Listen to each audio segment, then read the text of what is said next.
是人民群众，他有言论自由啊。没有，没有，没有，没有，通过。一派胡言。非常感谢大家。今天这么多同志来送行，我对大家的这种真情实感深深的感动，我会永远记着这一幕。这几年大家非常辛苦，但是我们过得很充实，干得很漂亮，为全国的老百姓做了很多事情。我只有在重庆欢迎大家。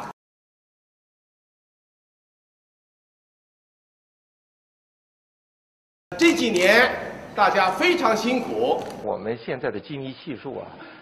已经这个相当高了我们现在已经咱们国家达到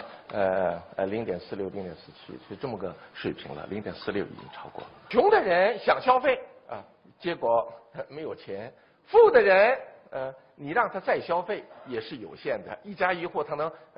住多少房子？这个贫富差距不仅是一个社会公平的问题，也影响相当多一批人的生产劳动的积极性，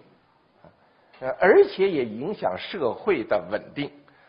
真正大家能够走上共同富裕，而且它充满了信心，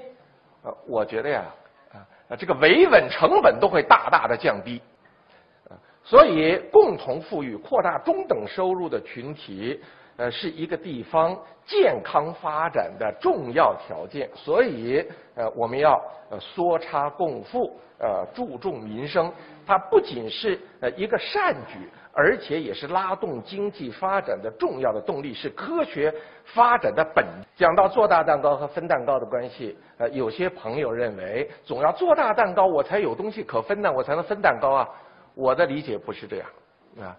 只有蛋糕分得好，大家才有积极性，这个蛋糕才能有效的做大。实际上，改善民生就是创造消费在拉动经济的三驾马车里边这个投资出口现在其实已经相当的高了如何提高消费水平，我觉得是个关键。而提高消费水平，改善民生又是个关键条件。所以，改善民生本身。就是在拉动经济的发展。我们这个社会老百姓、人民群众是渴望经济发展，没话说，渴望经济发展。谁不渴望繁荣啊？但同时也强烈的呼唤社会的公平正义，民不服务能而服务公。一个政党，一个政府。如果要取信于民的话，它是两方面，既要发展经济，又要实现社会的公平和正义，两者不可或缺。单强调社会的发展繁荣，如果忽略了公平正义那要失去平衡不是balance。坚持社会的公平正义。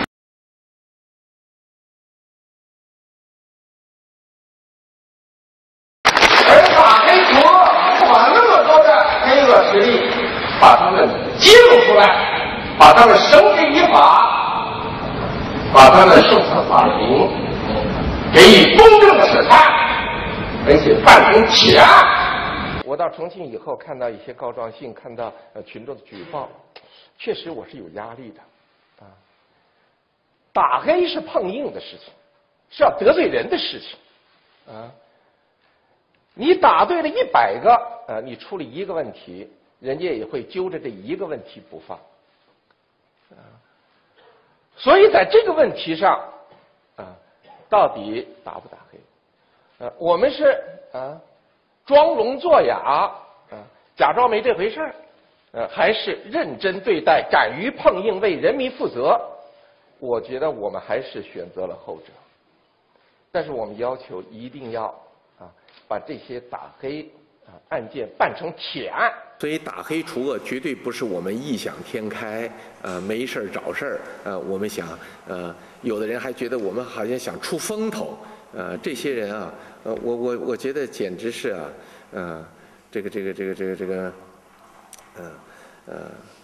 说这些话呀，那完全是没有良心的。所以在这个问题上，人民政府是责无旁贷呀，要为他们解决这些问题。我们敢于打黑，也就是说呀，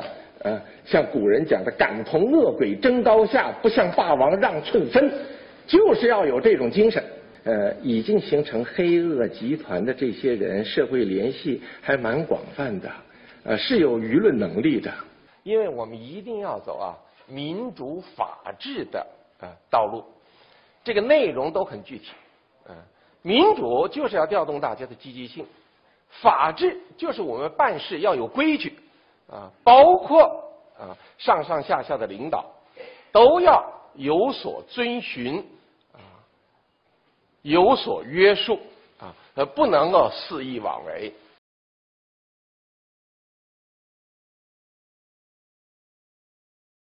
其实大家要静下心来琢磨琢磨，为什么好多人呢搞腐败？为什么好多人呢讨官要官？为什么好多人呢左右逢源这个官场风气腐败其实根子就是想当官，就是想往上爬，所以他才腐败，他才左右逢源，遇到问题他才不敢讲不敢说。我还特别欣赏其中有一段是孙中山先生讲的，要立志做大事，不要立志当大官。在中国呀，最保险的呀是你不去做什么创新的思维和开创性的工作，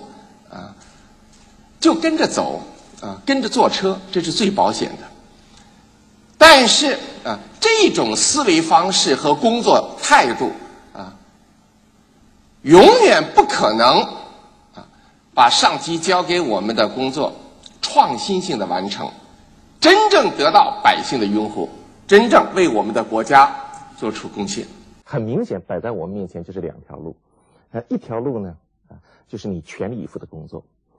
但是为了开展工作，你就得严格的要求下属，推动他们去做这个做那个，做得不好我就得批评他那么最后把工作做成。在这种情况下呢，肯定要得罪一些人这些人呢可能要投你的反对票，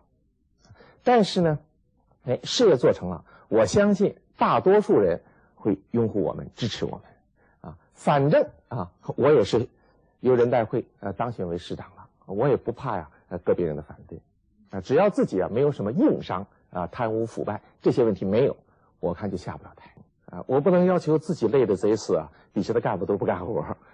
那就把我自己累死，我觉得工作也不行的。这个我觉得我要求下边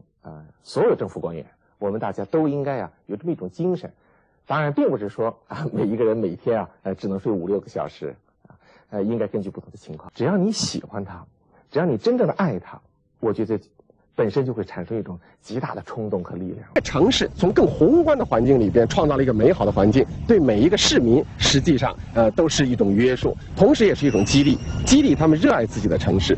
我觉得每一个市民内心呢都有对自己城市的热爱。精神文明建设领域里的各个部类和各项工作，可以说都是围绕着人的整体素质的提高来展开的。所以我觉得在精神文明领域里边多花一些气力，使我们的广大市民的素质能够有所提高，我觉得这是非常值得的。这个任务呢，在很大程度上靠我们有一个完善的精神文明建设的体系来支撑，来完成这个任务。就是做好服务就是把卫生搞好，把环境搞好，把饭菜做好不能让大家吃出毛病来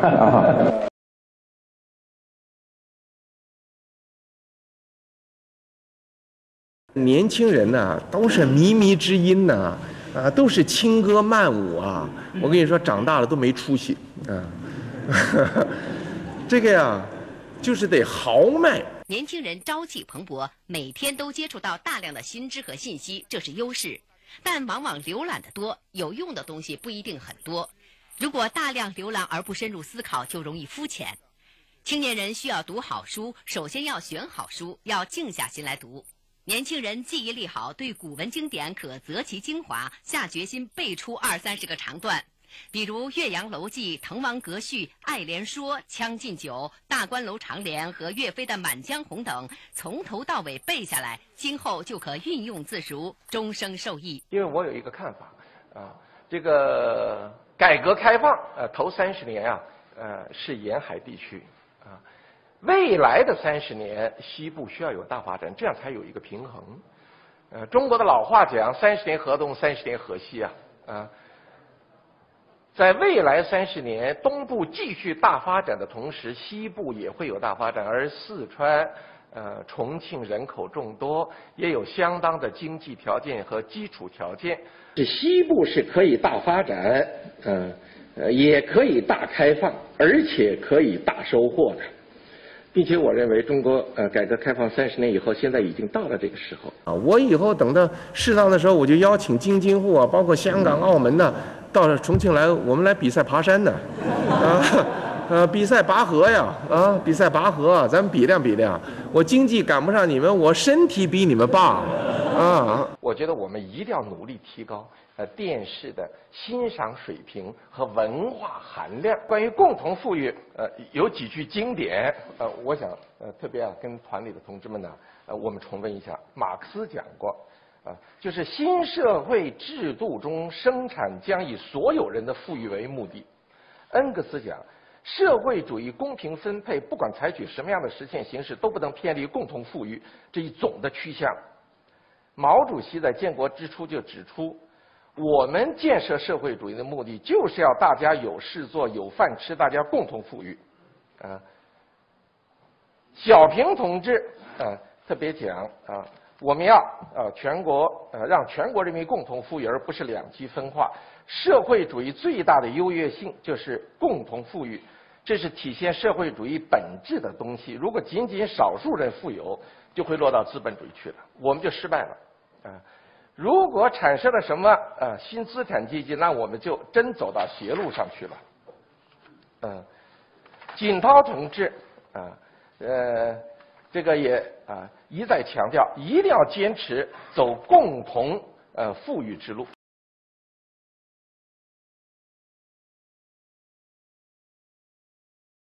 老话讲，人生70古来稀，而大学80正当年。我查了一下资料，听说呀，哈佛大学已经有370多年，牛津大学已经有840多岁，我们的湖南大学的前身岳麓书院更有1033年的历史。与之相比，重庆大学还是少年，甚至是婴儿。路很长，可塑性很强，衷心希望我们的重庆大学快快长大，茁壮成长，长大了好更好的报效中华。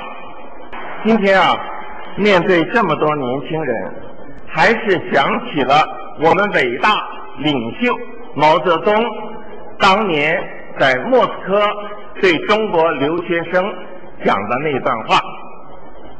世界是你们的，也是我们的，但是归根结底是你们的。你们青年人朝气蓬勃，正在兴旺时期，好像早晨8、9点钟的太阳，希望寄托在你们身上。毛主席讲这句话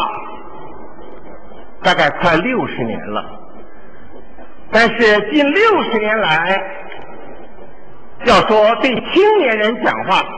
我想没有哪段话比这段话更形象、更生动、更贴切，也更能打动人心。所以我们这些人从小学的时候就听这段话，到现在想起来还特别的亲切，送给大家。但愿我们所有的同志今后一帆风顺，取得成功，体现你们人生更多的价值。我们今天虽然有很多同志取得了成绩，是可以自豪的，有理由自豪的，但是呢，我们还要记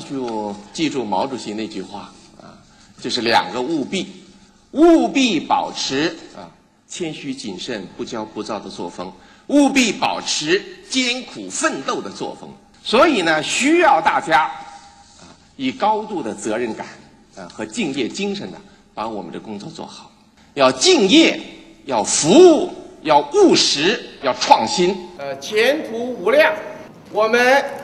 今后的路子会越走越宽。我觉得这样的话呢，对我们国家就会有所贡献。谢谢大家。